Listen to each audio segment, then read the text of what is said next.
Pemerintah juga perlu banyak mengkampanyekan nih, banyak anak banyak rezeki digaungkan lagi. Betul. Gitu kan, hal-hal kayak gitu. Gimana menurut Mbak Zoya? Atau mungkin Mbak Zoya melihat enggak kok ini masih normal lah, belum perlu campur tangan pemerintah? Kalau saya sih justru lebih setuju campur tangan pemerintah itu untuk menciptakan generasi emas, ya kan? Itu adalah dengan membantu setiap orang itu memiliki dan mensupport setiap orang untuk memiliki informasi yang akurat terhadap keputusannya.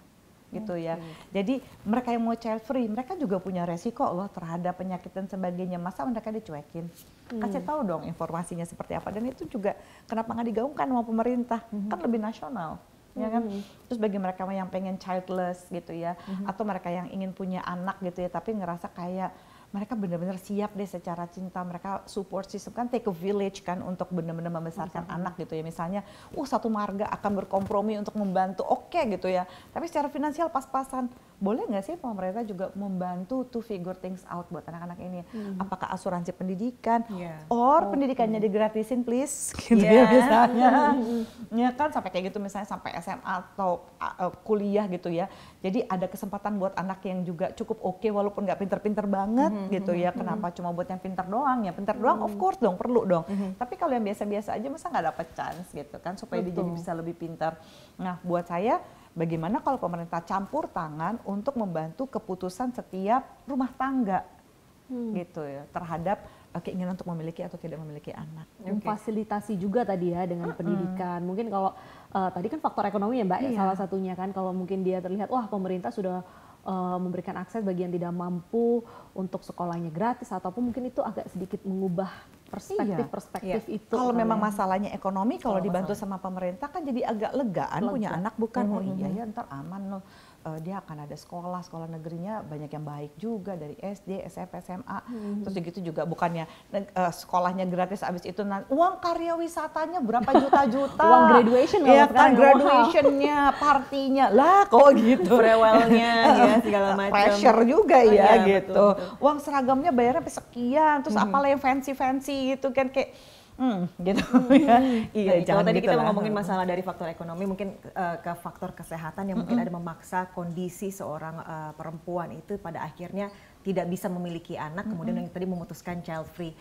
Dan itu juga sebenarnya tidak menutup kemungkinan juga dari keluarga, dari masyarakat pun masih ada push ataupun tekanan, ayo coba lagi ke sini, mungkin bisa, ayo coba lagi ke sini. Itu apakah kemudian pada akhirnya membuat si perempuan tersebut justru malah menjadi stres dan lebih nggak mungkin punya anak lagi. Nah, itu gimana dari pasien Mbak Zoya sendiri pernah nggak ada yang seperti saya stres nih, saya di-push terus padahal sebenarnya saya ya sudah berusaha nih gitu. Cuma dari keluarga terus-terusan nge-push. Jadi saya seperti sudah nggak bisa lagi berpikir gitu loh. Kalau ada beberapa misalnya misalnya klien-klien yang dari IVF gitu ya. IVF kan mahal sekali luar biasa gitu ya. Terus kalau misalnya mereka berdua udah dites lagi dua-duanya baik-baik aja. Seperti itu tuh. Kan lebih fix lagi bahwa itu seperti itu. Akhirnya kalau mereka seperti itu saya akan ini which is bisa juga ya Anda lakukan ini di rumah. Tanya pada diri Anda sendiri gini. Oke, kalau udah sampai di titik ini coba omongin gimana kalau kita berdua hidup berdua aja. What the worst could be happen. Jadi dipatahin sekalian gitu ya. Anggap aja misalnya udah ini nggak akan berhasil, entah bagaimana kadang-kadang kan ada aja ya jalan Tuhan kayak misalnya semuanya sehat tapi tahu-tahu nih gitu ya si ini rahimnya nolak spermanya ini. Ada juga ya Pak? Alergi sperma suaminya ada ya? Alergi sperma suaminya. Itu kayak lucu banget sih dan kita nggak bisa tahu loh sebelumnya kayak gimana gitu kan. Itu rahasia betul. Dunia persilatan ini saya nggak ngerti gitu kan ya. Saya juga nggak bisa jawabnya. Kasus ini ya Mbak ya? Ada beberapa. Aku punya temen dia udah coba kemana-mana tapi ketika dites ternyata dia alergi sperma suaminya sendiri. Tapi dua-duanya sehat gitu kan. Jadi itu kan ya tinggal bilang apa? Ya udah, kalian coba pikirin kalau punya anak. Tapi kalau masih kepengen, ya terserah. Kalian punya chance untuk berpisah, mencoba sama yang lain. Ada yang memilih berpisah, dan benar-benar dengan yang lain dua-duanya bisa punya anak. So sad and happy at the same time. Ya kan? Iya sih. Itu bener-bener nggak jodoh kalau kata orang Cina, ciong aja. Nggak bisa dia papain, ya kan? Tapi ada yang, iya kita happy nih berdua. Terus tahu-tahu stresnya berkurang, bisa punya anak. itu bener-bener nggak ada yang tahu momennya kapan. Jadi ini bukan sebuah apa ya, bukan template ya. Oh kata Mbak Zoya kita chill aja nggak bisa punya anak, kita mikir gini. Itu adalah rahasia yang di atas, kita nggak pernah bener-bener tahu kayak gitu ya. Tapi kadang ada juga nggak sih Mbak pasangan yang dia melihat bahwa tadi kan Mbak udah menjelaskan kan dia udah bayi tabung dan segala macam, udah dilakukan segala macam cara sampai akhirnya mereka lelah dan memutuskan oke, kita child free. Tapi mereka menggunakan kata-kata child free ini sebenarnya untuk melindungi pasangannya karena mungkin yaitu tekanan orang tua, tekanan sosial, kan banyak sekali yang mungkin malu ya untuk kita nggak bisa punya anak karena faktor A. Oh berarti istri lo atau suami lo nih yang salah, gagal gitu. Tapi mungkin ada pasangan yang gue pengen mengcover, melindungi pasangan gue dengan kata-kata oke, kita child free gitu. Ada nggak sih kasus kayak gitu? Ada, dan saya membiarkan. Capek soalnya. Banyak loh tekanan keluarga itu nggak main-main loh.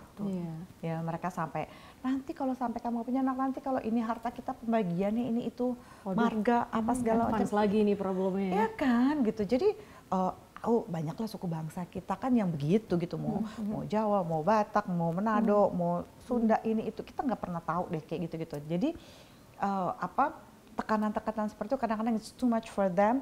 Mereka bilang gini, gimana Mbak kalau kita bilang aja kita child free? Iya, go ahead. Buat saya sih ngapain juga kalau nggak capek. Kan ditanya juga kapan punya anak, nanti kapan nikah, kan selalu ada gitu ya tuntutannya, kapan nikah, nanti maybe gitu. Maybe kapan punya anak, kapan punya anak, kalau punya anak satu kapan yang kedua, kapan yang kedua, kan kasihan kalau nggak ada temennya. We never enough gitu ya. Tapi pada akhirnya apa mereka yang akan kasih makan, kan enggak. Tapi kalau dari tadi kita membahas banyak hal, sebenarnya kan kita membahas bagaimana perempuan itu mengontrol diri dia kan, memiliki anak itu kan kontrol juga kan terhadap diri kita.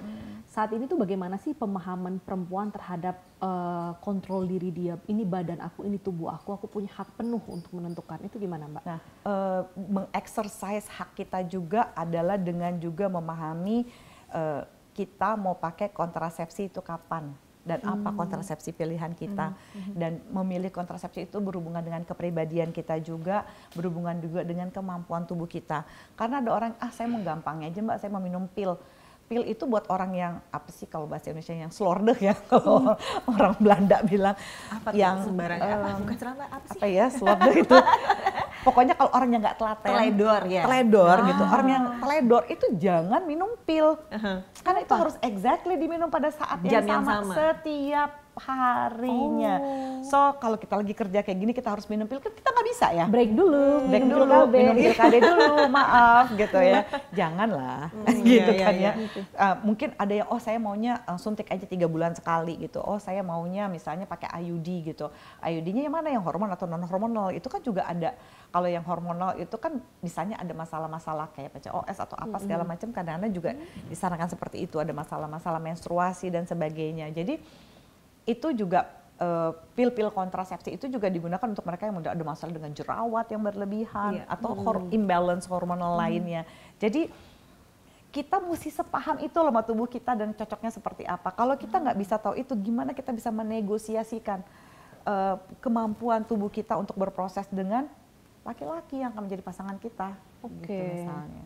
Jadi memiliki kontrol atas diri kita ini bukan hanya kontrol tentang masa depan, mau menjadi apa, tapi bahkan memilih alat kontrasepsi aja buat perempuan itu adalah salah satu bentuk kalian itu memiliki hak penuh atas diri sendiri. Yes. Karena kalau misalnya yang paling sedih juga apa? Unwanted pregnancy kan.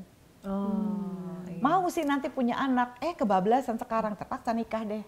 Ribet loh. Mbak Zoya, kalau misalnya kita ngomongin terkait dengan tadi child free, mungkin masih ada perempuan ataupun ladies di luaran sana juga yang masih ragu ini ya untuk memilih child free.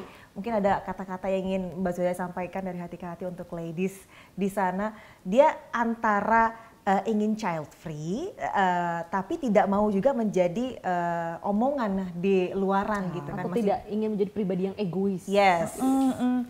Gini, pertama kita pasti jadi omongan sih.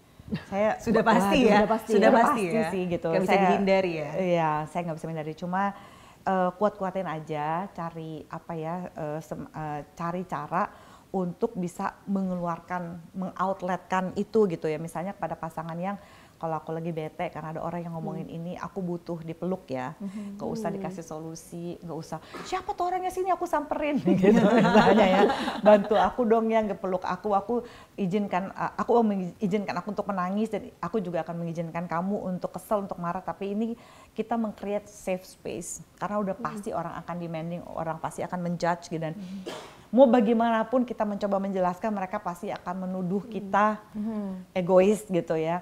Dan kita sebenarnya tidak berhutang penjelasan pada siapapun ya ladies ya gitu. We don't own anybody any explanation, including our parents.